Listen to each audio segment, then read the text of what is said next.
memulai pelajaran kita tentang tata suara, marilah kita membukanya dengan doa. Marilah berdoa dalam nama Bapa dan Putra dan Roh Kudus. Amin. Allah Bapa, sumber segala kehidupan, Engkau telah mengajarkan kami banyak hal, dan sekarang kami akan belajar mengenai tata suara. Kiranya Roh Kudus-Mu membimbing kami, menuntun kami, sehingga apa yang kami pelajari dapat tertanam baik dalam pikiran dan hati kami, dan semakin membuat kami bersemangat untuk menjadi pelayan altar-Mu atau menjadi misdinar. Inilah doa kami yang kami sampaikan kepadamu melalui Kristus Tuhan kami. Amin. Dalam nama Bapa dan Putra dan Roh Kudus. Amin.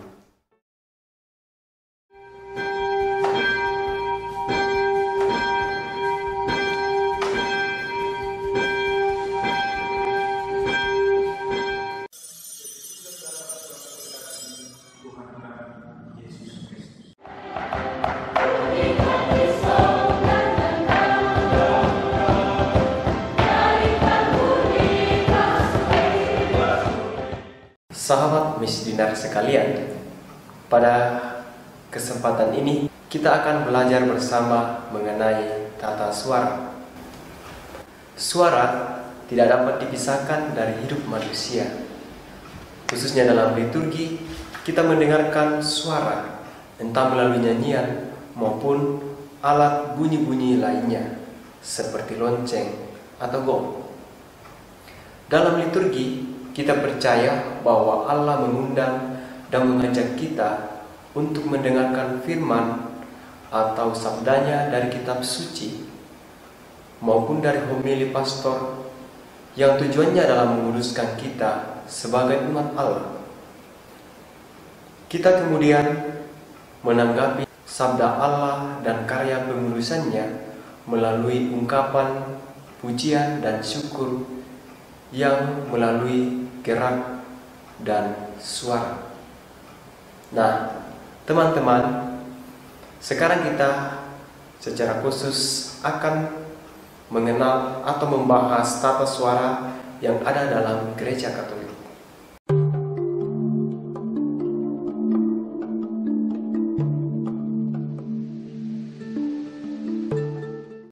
Banyak orang tidak dapat lagi dipisahkan dari musik. Banyak manusia yang menikmati pekerjaannya seperti belajar dengan mendengarkan musik. Orang yang mau beristirahat bisa menggunakan musik. Bahkan dalam hidup kita sehari-hari, kita menemukan banyak orang yang memiliki bakat atau kemampuan untuk memainkan alat-alat musik tertentu seperti gitar, organ, drum, gendang, dan sebagainya. Musik juga digunakan dalam liturgi. Kita menyebutnya sebagai musik liturgi. Itu dapat teman-teman lihat di gereja, khususnya gereja paroki, pasti memiliki alat musik yang digunakan untuk mengiringi nyanyian liturgi. Iringan musik membuat perayaan liturgi, khususnya Ekaristi, lebih semarak. Biasanya alat musik yang digunakan adalah organ. Namun bukan hanya organ yang digunakan untuk mengiringi nyanyian dalam berliturgi, terutama dalam perayaan Ekaristi. Gereja juga membolehkan alat musik lain yang digunakan dalam liturgi, seperti alat musik dari budaya tertentu. Misalnya dalam budaya Toraja menggunakan gendang. Teman-teman misdinar, perlu kita ketahui dan pahami bahwa musik liturgi digunakan tidak hanya untuk memeriahkan perayaan liturgi, tetapi merupakan bagian penting dari liturgi sendiri, di mana teman-teman dapat lihat pada nyanyian Tuhan Kasihanilah Kami, kemuliaan, Mazmur tanggapan, baik pengantar Injil dan kudus, harus ada karena merupakan bagian penting dari liturgi. Nyanyian-nyanyian ini tidak bisa dihilangkan. Ini mau mengingatkan kita bahwa musik merupakan bagian penting dari liturgi.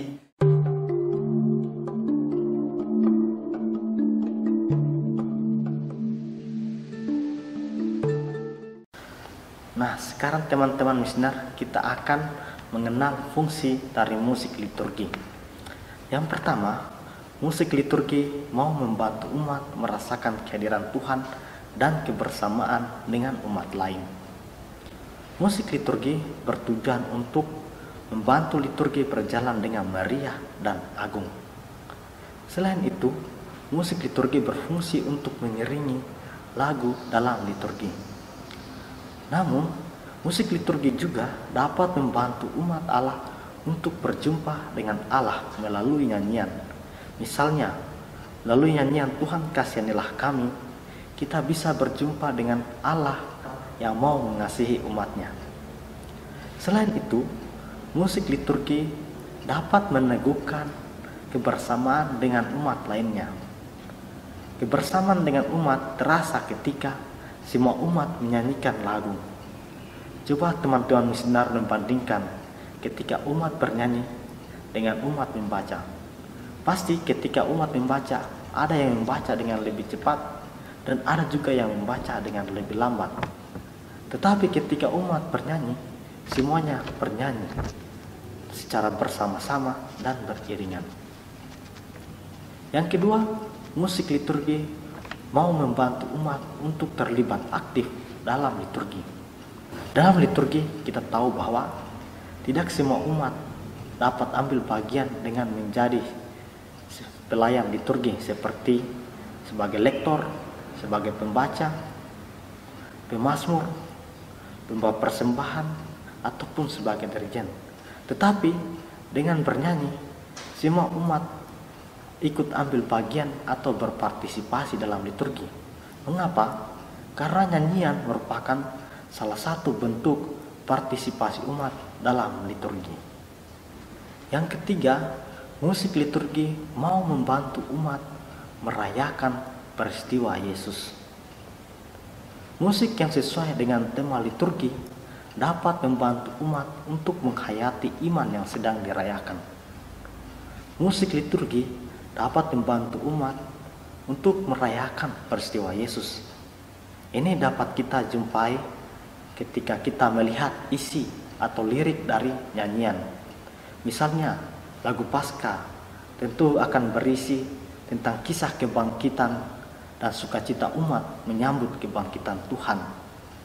Atau lagu Prapaskah, kita akan mendengarkan kisah penyesalan dan pertobatan serta penderitaan yang akan dialami oleh Yesus.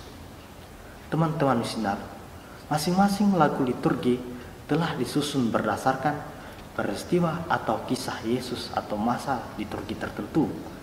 Sehingga ketika kita memilih nyanyian liturgi, kita harus sesuaikan dengan tema yang sedang dirayakan. Misalnya dalam masa Prapaskah, kita menyanyikan lagu masa Prapaskah. Saat masa Natal, kita menyanyikan lagu Natal.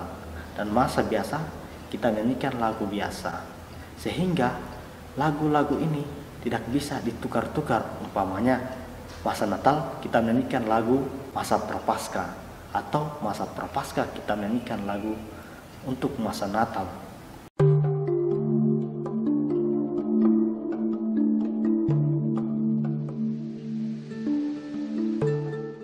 Teman-teman misioner pasti mengetahui ada banyak jenis-jenis musik seperti musik rock, musik dangdut, atau musik pop. Namun tidak semua jenis musik dapat digunakan dalam liturgi atau musik gereja. Jenis-jenis musik seperti pop, dangdut, atau rock hendaknya jangan digunakan dalam liturgi. Musik hendaknya membantu umat untuk berjumpa dengan Tuhan, bukan untuk acara atau pesta seperti pada umumnya. Musik-musik seperti pop, rock, atau dangdut kurang pas digunakan dalam liturgi. Liturgi gereja mengatur jenis musik yang digunakan dalam liturgi. Teman-teman misioner bisa melihatnya dalam lagu puji syukur atau nada bakti. Lagu-lagu yang terdapat dalam puji syukur atau nada bakti merupakan contoh lagu yang boleh digunakan dalam liturgi. Selain itu, ada pula lagu-lagu yang biasa dibawakan oleh tim kor atau paduan suara dalam liturgi yang juga bisa digunakan.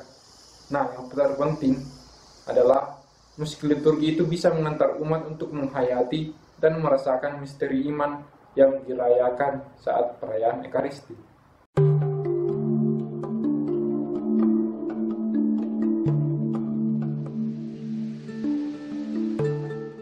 Teman-teman Misinar harus memperhatikan beberapa hal ketika memilih lagu liturgi.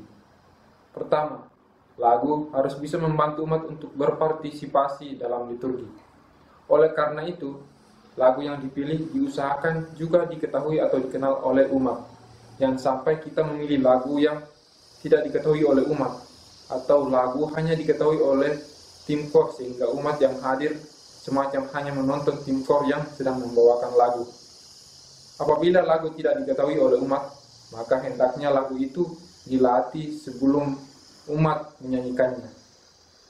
Yang kedua, lagu harus mengungkapkan iman akan Yesus Kristus. Maka lagu harus mampu mengantar umat merasakan perjumpaan dengan Kristus yang diimani. Dalam hal ini, kita tidak boleh menggunakan lagu seperti pop atau rock karena tidak mengantar umat pada perjumpaan dengan Kristus. Yang ketiga, lagu harus sesuai dengan masa dan tema liturgi. Maka isi syair dan musik dari lagu harus sesuai dengan tahun liturgi. Lagu Paskah digunakan pada masa Paskah, lagu Natal digunakan pada masa Natal, dan tidak boleh sebaliknya. Keempat, lagu harus sesuai dengan tempatnya dalam liturgi. Dalam musik liturgi, lagu dikelompokkan dalam lagu pembuka, Tuhan kasihanilah, kemuliaan, Mazmur, bait pengantar Injil atau Haleluya, persembahan, kudus, anak domba, lagu komuni, dan lagu penutup. Maka hendaknya lagu-lagu ini digunakan sesuai dengan posisinya.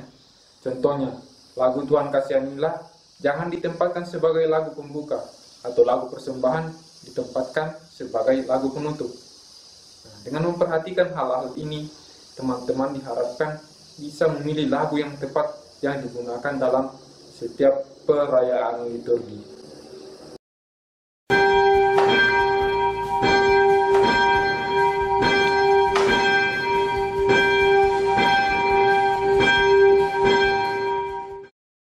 Selain musik, ada pula bunyi-bunyian lain yang sering kita jumpai dalam liturgi, misalnya bunyi bel, gong, atau lonceng.